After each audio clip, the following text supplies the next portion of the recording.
Os Incríveis 3 foi anunciado pela Pixar e pegou todo mundo de surpresa. Afinal, eu sou seu maior fã. O diretor Brad Bird dos dois filmes originais vai retornar, e isso talvez signifique que a gente vai ter uma trama um pouquinho mais madura. O quê? E com novos e surpreendentes vilões. Será que a família Pera pode ser a vilã da vez? Calma aí que eu vou te explicar que história é essa. Fica frio aí.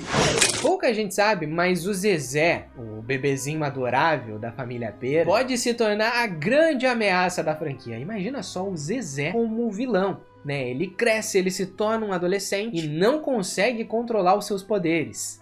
Oi, rapazinho. Cadê os seus pais? Imagina só, os heróis virando os vilões. Isso é bem possível, tendo em vista que a nova abordagem da Pixar não é necessariamente ter um vilão malvadão. Às vezes é você o próprio vilão da história. Assim como também a gente vai discutir cenas deletadas de Os Incríveis 2, que podem ter revelado o futuro da franquia. Cara, eu fiquei de boca aberta quando eu vi essa cena, eu não tinha visto antes. Ela nem é uma cena finalizada, mas ela estaria no filme. E aqui a gente vê a babá Karen, né, a babá do Zezé, que entrou em um colapso mental depois que viu o bebê pegar fogo e se teletransportar. Não tô legal, dona Helena! Não! Põe isso no chão, para! Helena, precisa vir pra cá! Ela teve a sua memória apagada pelo governo. E nessa cena deletada, o senhor e a senhora incrível vão visitar a Karen e ela tá lelé. Sabe, ela tá biruta, ela não lembra de nada. Ela dá respostas automáticas. You don't remember. No. Uh-oh. Mas e se ela conseguir lembrar do que aconteceu naquele dia? E se a memória dela voltar? Será que ela se vingaria da família incrível? Será que ela se vingaria do Zezé, né, quando ele crescesse? Não sei, amor, mas a sorte ajuda quem se prepara. Vem descobrir comigo tudo que a gente sabe sobre Os Incríveis 3 até agora.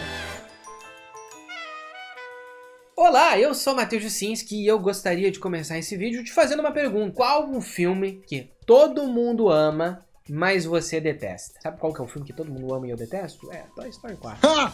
Que piada mais velha, compadre. Mas não é de mim que eu estou falando agora, eu quero saber de você. Deixa nos comentários o filme que todo mundo ama e você detesta, tá? Eu tenho certeza que esse filme não é Os Incríveis. Até porque é muito difícil alguém não gostar dessa franquia que pegou todo mundo de surpresa com um anúncio na D23. Ninguém tava esperando esse filme e a Pixar veio com essa bomba maravilhosa e deixou todo mundo no hype. Eu ainda tô muito surpreso! E que bom, porque Os Incríveis é um universo que merece muitas e muitas continuações. O Flecha gosta! Mas agora, tela preta, Andressa põe a tela preta. Atenção, temos um aviso. Eu, Matheus Jusinski, carinhosamente também conhecido por você como Jusenei, tenho uma notícia pra te dar aqui. Eu vou ser pai. Comédia, comédia, comédia, comédia, comédia! Não, galera, calma, é brincadeira, zoeirinha, tá? Eu, na verdade, eu já sou pai desse livro maravilhoso chamado Mistério no Tempo, que, olha só isso aqui, vai estar na Bienal do Livro em São Paulo no dia 14 de setembro. Na verdade, o livro vai estar todos os dias na Bienal, mas eu vou estar presente na Bienal no dia 14 de setembro para uma sessão de autógrafos que você está convidado. E você não só está convidado, como também você pode ir uniformizado, né? Você pode ir de cosplay, você pode botar um colete e ficar parecido com o Eloy, pode botar um casaco college e ficar parecido com a Nanda, uma camiseta listrada e um lacinho pra ficar parecido com a Catarina. Você escolhe o seu cosplay do Mistério no Tempo, eu vou adorar que você vá assim pra esse evento. E quem for, vai ganhar um presente, meu. Tá, e onde é que vai ser isso? Vai ser na Bienal do Livro, tá bom? No stand da editora Planeta. E a única regra é que você leve o Era Uma Vez um Mistério no Tempo de casa. Mas minha nossa, Jusenei, eu não comprei esse livro. Então ainda dá tempo de você comprar, tá? Você pode comprar aqui na descrição, vai chegar até o dia, eu tenho certeza. Ou você pode comprar no dia 14 de setembro no próprio stand da editora Planeta. Vai estar vendendo lá. Você tem que levar o livro, daí eu assino, a gente tira foto. Não tem retirada de senha, é por ordem de chegada às 10 horas da manhã do dia 14 de setembro no stand da Planeta em São Paulo, na Bienal do Livro, tá? Então eu espero contar muito com a sua presença. Se você for, deixa aqui nos comentários, eu quero saber quem vai ir. Porque, galera, eu vou fazer uma função para chegar nesse evento, tá? Eu moro no Rio Grande do Sul, o aeroporto aqui não está funcionando por conta das enchentes que aconteceram, então eu vou ter que pegar um ônibus, eu vou ficar 20 horas mais viajando, e 20 horas para voltar, né? São tudo 40 horas só para estar na Bienal e ver você. Então, se você puder, já se organiza aí, tem um mês ainda para você se organizar. Já compra seu ingresso da Bienal, que eu vou estar te esperando lá. Os Incríveis 3, né? Tudo que a gente sabe até agora está em nossa frente. A primeira coisa revelada pra nós é a logo do filme, né, que segue esse conceito do primeiro e do segundo filme, né, só que agora com o Wii de Incríveis repartido em 3. Achei isso legal, sabe? Gostaria, na verdade, de saber como é que eles vão fazer no quarto filme. E a notícia, ela ainda complementa com uma coisa muito legal. O Pete Docter anunciou que o Brad Bird, que dirigiu o primeiro Incríveis e o segundo Incríveis, é ele que está desenvolvendo atualmente a terceira parte de Os Incríveis. Isso é muito bom e muito importante, eu já fico bem mais aliviado, bem mais feliz. O Brad Bird, ele não é diretor só dos Incríveis, ele também é o diretor do Ratatouille. E ele já trabalhou com várias outras animações, ele estava afastado da Pixar e ele tá retornando pra dirigir Os Incríveis 3. Tudo bem que eu acredito que pode ter até rolado uma pressão, sabe? Olha, Brad Bird, se tu não dirigir, eles vão fazer esse filme sem ti. Então ele retorna e eu tô feliz com o retorno dele porque eu adoro o primeiro Incríveis, sabe? É top 5 dos meus filmes da Pixar. E ele quem é a mente desse universo, sabe? Você trazer um diretor que não está conectado, que não entende a ideia dos personagens, quem eles são, pode fazer a animação caminhar pra algo que não vai agradar todo mundo. Por que todo esse drama, criatura? Só que aí vem uma preocupação, então olha só isso aqui, tá? Acho que muitas pessoas não repararam nisso. A preocupação mesmo tá com o Flecha. Não entendo. A Violeta Pera provavelmente vai retornar. No entanto, o papel do irmão mais novo, o Flecha, foi compartilhado por 2 atores, né? Isso também aconteceu com o Flecha aqui no Brasil, né? Na primeira versão da dublagem, ele foi dublado pelo Bernardo Coutinho. E na versão de 2018 dos Incríveis 2, ele foi dublado pelo Vitor Hugo. Tanto lá fora quanto aqui no Brasil, o personagem do Flecha teve 2 vozes. E provavelmente Os Incríveis 3 vai lançar em 2027 ou 2028, né? Isso significa o que exatamente? Que o ator do Flecha, que dublou ele em 2018, também já vai ter crescido. Então, será que eles vão reescalar outro ator? Ou será que eles vão abraçar essa ideia de salto temporal? É que é uma coisa que era esperada nos Incríveis 2 e não aconteceu. Um salto temporal é arriscado, sabe? As pessoas gostam do Zezé porque ele é um bebezinho. Eu concordo com isso, só que se você manter os personagens da forma como eles sempre são e não avançar a história, você primeiro prejudica a sua trama, né? Porque você não desenvolve, não amadurece os personagens e você tá perdendo um potencial muito grande, sabe? As melhores animações da Pixar, os personagens crescem. O Andy do Toy Story, ele cresce. A Riley do Divertidamente, ela cresce. E ela vai continuar crescendo. Então, o amadurecimento é uma coisa que faz parte da construção de universo da Pixar. Imagina só como é que seria se o Andy não crescesse, se a Riley não crescesse. É um potencial desperdiçado. E a Pixar, ela é madura, ela traz histórias maduras. Então, ok, a gente realmente pode ter uma sequência direta, né? O filme 3, ele começa onde o 2 terminou, mas eu prefiro pensar que dessa vez eles vão abraçar algo um pouco diferente, até porque a gente tá falando de uma nova Pixar aqui. E se eles fizerem isso, eu consigo imaginar uma trama onde o Zezé, ele pode se tornar o vilão.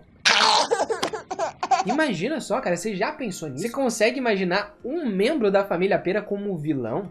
E com o tempo, quem sabe, ele pode virar um bom ajudante. Primeiro, vamos levar em consideração aqui a nova abordagem da Pixar. Desde lá do Toy Story 4, eles não seguem essa linha de você ter um vilão malvadão. Eu acho que o último que aconteceu foi em Viva, A Vida é uma Festa. Desde o Toy Story 4 é sempre alguém que não é necessariamente o mal, né? É alguém que é um antagonista da história. Alguém que vai contra os princípios e os valores do protagonista. Ou às vezes até mesmo você é o vilão da história, né? A ansiedade, a Riley. Isso é uma abordagem legal, quebra o padrão no Red, Crescer é uma Fera, isso acontece também. Então eu não sei se eles vão seguir a linha do primeiro e do segundo Incríveis, mas trazer os heróis como vilões é um potencial legal pra se explorar daqui. E isso já aconteceu em Os Incríveis 1, já vou estar falando disso, tá? E isso é um potencial legal, né? Tendo em vista que Pixar, ela vai fazer isso agora com Toy Story 5. Parece que a gente não vai ter necessariamente um vilão. Vai ter os antagonistas, os 50 Buzz Lightyear. A vilã é a tecnologia. Então, será que eles vão abraçar essa ideia nos Incríveis 3? Faria sentido, sim, trazer o Zezé como vilão, né? Imagina só, esse bebezinho que todo mundo sempre gostou, fofinho, se voltando contra a família incrível. O seu filho é um polimorfo. É comum nos heróis a presença de um poder na infância, mas esse garotinho tem muitos.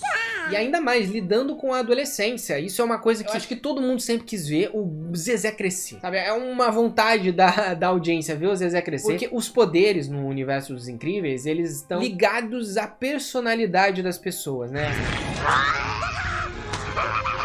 As Assim como no Quarteto Fantástico, nos Incríveis também, isso tá conectado, né? Por exemplo, a Violeta Pera, ela é uma personagem que se sente excluída, sabe? Que ela repele as pessoas, então ela fica invisível e ela cria campos de força. O Flecha é um moleque muito espoleta, então por isso que ele é muito rápido. Já o Zezé, ele não tem uma personalidade necessariamente definida, talvez porque ele é um bebê, ou talvez porque realmente ele vai ser assim, sabe? Ele não consegue encontrar quem ele de fato é. E se esse crescimento perturbado, que ele sempre fica descobrindo um poder novo, sabe? Afetar ele e o relacionamento dele com a família. Porque imagina só, até onde a gente sabe, o Zezé ele tem uns 18 poderes, né?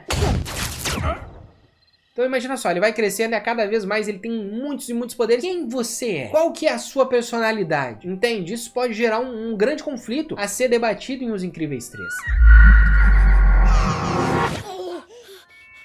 Eu não acredito que eles vão trazer essa trama só pra ser uma aventurinha, sabe? Talvez seja algo mais adolescente, como foi o próprio Divertidamente 2. Ah, mas Os Incríveis, ele é infantil, ele é um filme pra família. Sim, eu concordo que o segundo Incríveis, ele é bem mais infantil do que o primeiro. O primeiro, ele é mais adulto. E eu acredito que o Brad Bird, ele queria resgatar essa abordagem nos Incríveis 2. Então acredito eu que ele tá retornando com algumas exigências agora, né? Teve muita cena deletada de Os Incríveis 2 que poderia ter tornado o filme ainda melhor. E eu gosto muito da ideia dos Incríveis 1, porque lá ele trata os heróis não necessariamente como heróis, né? As pessoas, elas começam a questionar a necessidade dos super-heróis. Numa decisão surpreendente, um super-herói está sendo processado por salvar alguém que aparentemente não queria ser salvo. Sabe, quem que controla os heróis? Que, tipo, ele salva as pessoas, ele machuca as pessoas e ele não paga por isso, ele tem que ser penalizado. Então, por conta disso, os heróis, eles começam a ser mal vistos e o governo tem que afastar eles das pessoas, né? Eles têm que criar uma nova identidade, tem que dar uma nova casa. Sob terrível pressão pública e prejuízo financeiro sem precedentes pelos inúmeros processos, o governo começou silenciosamente o programa de recolocação de super-heróis. E se isso voltar à tona agora, né? Porque os heróis retornaram. Mas será que todo mundo aceita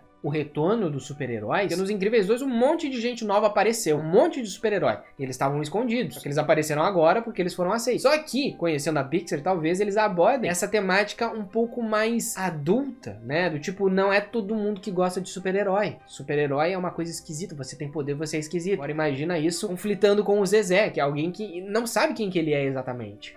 Oi, rapazinho. Cadê os seus pais?